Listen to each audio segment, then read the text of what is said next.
fact, I'm going to come to that bit right now itself. So one is, thank you for decoding it so well. And it leads me to my next question, which is, Kolb's model is built on 4 stages, right? Which you were talking of. The concrete experience, the reflective observation, the abstract conceptualization, and the active experimentation. Now, can you break down these stages for us with examples to understand them a little better from a workplace setting context? Okay, I'll give you 3 snippets. Right. First, a sales call. I'm not going to take the name of the domains or anything. Let us understand. So you have an organization to run, and you have a podcast to run, or whatever it is. So you have a sales guy who joined your organization. Right. So you said, okay, your training is done. These are the clients you want to meet. Right. These are the way you do it. You'll do a buddy sales call, right? Right. So in one of the sales call, you say, Gabriel, today you going to do it. I will take a backstage. Right. It happened. Right. Once that call happened, whatever Gabriel did in that sales call came out. Correct. And you ask a question, okay, how was your experience? You're not asking the question is, how did it go? Did you do right or not? The first question you ask is, what is your experience? Good. And Gabriel says, okay, it was fine. I was initially nervous, but then I realized. Then you ask the question, Mr. Gabriel, what do you think? Right. Went well and could have been better? Then Gabriel says, no, I did this part well, but in the product you had to pitch in, but again at the closing you had to pitch in, all these things. Good. So Gabriel, now what is your takeaway? Right. So Gabriel says, you know what? Now I have a final understanding of the process so that I can add a few things to it. So Gabriel, what will you do in the next call? Because I'm going to observe it. Right. Now let's go back. The first sales call, when he did, is a concrete experience. Prior to that, it was only theory. True. The moment Gabriel did a concrete experience, it came to a point of reflective observation where you ask those questions. Right. What went well? What could have been better? What was the experience? Once I add this to, then you ask the question, okay, Gabriel, what will you do next? Right. You know what? I got this idea. So abstract conceptualization. And then finally, you asked me, Gabriel, I'm going to observe you in the next call, active experiment. It looks that simple, but it is not that simple, because when you're designing a program, you have to keep this end in mind. True. And that is why I have always believed Kolb's model is one of the finest if used well, right, but one of the deadliest or very stubborn if not interpreted well. And it is a mixture of questions, answers, ideas, abstracts, all these things put together. I'm kind of very fascinated with this model because it is one of the models which gives all the people who are working on that model an equal chance to create. And it's a cycle. Right. So concrete experience, reflective observation, abstract conceptualization, active experiment. It doesn't end there. It again goes back to concrete experience. So it's a continuous loop. It's a continuous loop. That is the biggest difference of any other models. Right. Now, interestingly, this model also identifies 4 learning styles. Yes. Right. So diverging, assimilating, converging, and accommodating. Right. How do these map to behaviors or tendencies we often see in corporate learners? Okay. Again, I will go the simple way first. Right. Let's say a person does concrete experience and reflective observation. Right. So what are the behavioral traits typically do you see there? New, nervous, experiencing. Right. Those are the behavioral traits. If that person is very good in reflective observation, by looking at others, he gets the ideas and all these things, kind of a reflective learning method and all these things. And abstract conceptualization, very well in creating visuals, flow charts, processes, and the mixture of all these things. So what Kolb has done is, I want to read something out to you so that the learners understand in the right way, is there are specific behavioral traits for all these models. Okay. Whether I call diverging or assimilating or accommodating and all these phases, because it's a very dynamic and vast process. I mean, you cannot restrict it into one. Right. So with your, I will just able to show you a pointer out here. So, for example, when you're looking at the first one, which is diverging, right? Right. Now, diverging is basically what you feel and what you watch. Okay. Understand this first. Right. What you feel and what you watch. Right. So when you're feeling, how would you feel if you're experiencing? So it means that you're using 2 domains. concrete experience, and reflective observation. Okay. So the behavioral traits are very simple. They are imaginative, empathic, they're strong in visuals, in brainstorming sessions. Some people, amazing, you see, in a meeting skill, you see somebody just went to the board and started writing something. Right. Diverging kind of people and all those things. Because that's how they are. Their concrete experience and their reflective observation happens very fast. Okay. That's diverging for the people to understand. The second one is, now first I said feel and watch. Right. Now if I keep watch as a constant, so I learn by watching, I learn by the feeling and the experience. The second is think and watch. Okay. First is feel and watch, second is think and watch. They are called assimilating. Okay. When I say assimilating, it is mean your active abstract conceptualization, because since your watch is common, so reflective observation is common out here. Right. But they're assimilating. Why? Because they're more from a theoretical perspective. So abstract conceptualization, I can look at all those things. In the behavioral traits, they're logical. Okay. In a meeting, they go and they're good with numbers. Right. They are excellent in analyticals. This is the second set of learning style. The first one is feel and watch. Right. The second one is think and watch. Excellent. I hope the viewers gets this very well. Right. Now, if you're designing a program where you have these two kind of people, what will you put into as a deck or as a virtual learning or as all these things put together? Will you put a theory? A mix of it. Excellent. That's why this model is so popular when they went. Now comes now I said initially feel and watch, then think and watch. Right. Now there is a set of people who think and do. Okay. So I know a process, I know how to implement it. This is a combination of abstract conceptualization plus active experiment. Okay. Very good in experimenting, and they'll go and implement. They might not be very well with a concrete experience, but they're very good in implementing things. Their behaviors is practical, solution focused, technically inclined. Okay, if I have to build a program, I have to build on simulations. Right. Because they are into think and do.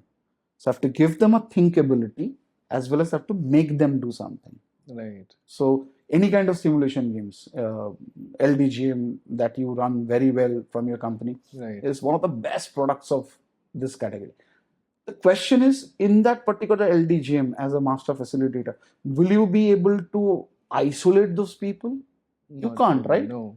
That is where you mix everything. You feel and watch, think and do, and finally feel and do. Right. Feel and do is who people, concrete experience plus active experimentation. Right. Their behavioral trait are action oriented. I mean, you see some people in LDGM and they are like, ringing bells, running to and fro. The trader goes there, comes back, gets before time. True. So you cannot create a program only for assimilating or only for diverging or only for converging. It has to be a mix of all four. And the preferential learning style is role playing for the accommodating. Right. They would love role plays most. They'll not stop themselves. For diverging, it is more like case studies. Right. Because fill and watch. Assimilating is more of structured content. Right. And converging is more from simulations, as I said, LDGM. But yes, you cannot create everything from there. So you need to get that a habit of mixing everything. Right. Case studies, role plays, a small simulation game, and lecture. So all are covered. That's the genesis of it. Thinking from a corporate perspective, Gabriel, when L&D professionals in their organizations, when they're designing programs or when they're jotting down their requirements of how they want to do things, I think this becomes the core. This becomes the foundation on defining what the need is. Right? Exactly. So what this also means is that this model needs to be understood really well. I would say, not from a typical fund perspective, it took me a while to get a grasp on this model. Right. True. It's not that it is not easily accommodatable, it is. Right. But when you have to deliver that, when you do it day in, day out, it becomes a habit, right? Right. See, it took me a while to understand, okay, now, for example, Okay, I'll give you a problem statement. Gabriel, I'm looking at leadership outbound program. You have heard this kind of names before. Many a times, yes. How do you define a leadership outbound program? Right, right, Outbound program is an outbound program, which is purely on activities. right. So, not taking by the statement, I went and asked the CHRO, sir, what exactly are you expecting out of this program? You know, Gabriel, every activity should have a competency attached to it. I'm like, okay. Okay. So, what is the outcome? So, we will try to do a debrief on those competencies so Right. that people realize. Now, it took me almost 2 sessions of meeting with the CHRO when I was doing consulting to make them, and I had to actually play the game with them. Right. So, what did I do? I gave them concrete experience. Right. Through that concrete experience, then I asked them, okay, how did you like it? Oh, Gabriel, this game looks amazing. Right. So they came from concrete experience and reflective observation. Then I was okay. Are these games okay or do you need anything? And Gabriel, can we club these 2 games? Because it looks similar for me. Right. Abstract conceptualization. And then when they asked Gabriel, so I want to see how the participants, I said that only I can do once the workshop is there. Right. And that is active experiment. It's everywhere. Right.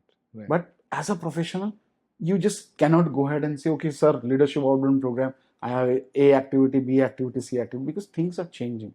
True. And every organization now looking at outbound activity as an investment, not as a fun-loving game. That, Right. okay, for one day, they will be out of everything. They will enjoy the entire day. No, True. that's the ideal. Yeah, there has to be a lot of value attached Yes. with it. Business is spending money at the end of the day. Oh, So directive comes directly, Rashid. I'll not put that in a different way. true, true, true. You know, now that you've given us a great understanding of the Kolb's model, how is it different from the other models like the Felder-Silverman or the VARK model? What makes it unique or more useful from a business context? I'll give you 2 contexts, from a learner context as well as a business context. Right. Because those are the 2 basic concepts when you implement any model. True, true. See, in the Felder-Silverman model, it comes from a dimension perspective. It's more of a cognitive process. It's more thought process oriented, how a person processes an information, perceives an information. Here, Kolb is saying how would a learner experience the program. Okay. So, I am starting at the goal point, not the objective point. Okay. So Felder-Silverman said the learner experience matters. It matters. And Kolb's model is saying how do you create that experience? And experience matters. And experience. So, okay, let me give an example where I use this one of the models. I was told we want to launch a senior leadership program for an organization. Okay. And it will happen 2 days program. Okay. We want experiential learning system. Okay.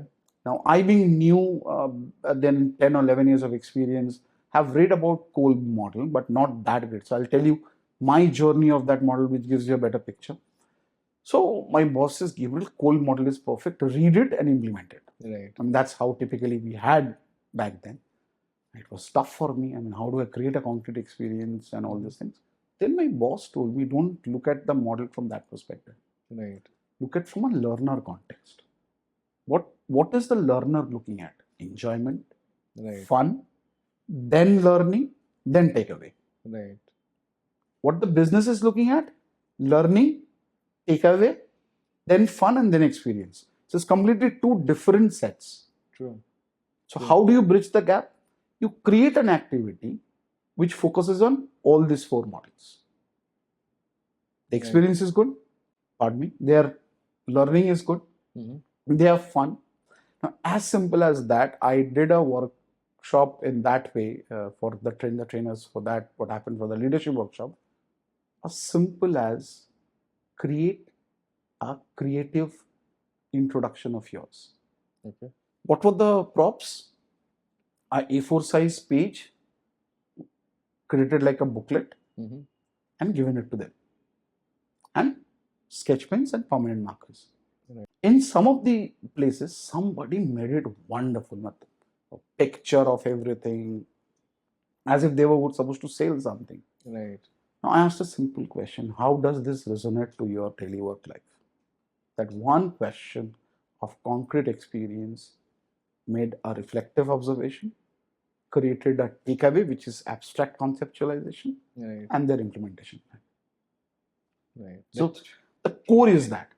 Now, what the business is not looking at what you're doing. Right. Business is focusing on why you're doing. And what's the result? True. That is how you create the link out there. Interesting. No, that's a really great breakdown that you gave us. Interesting one.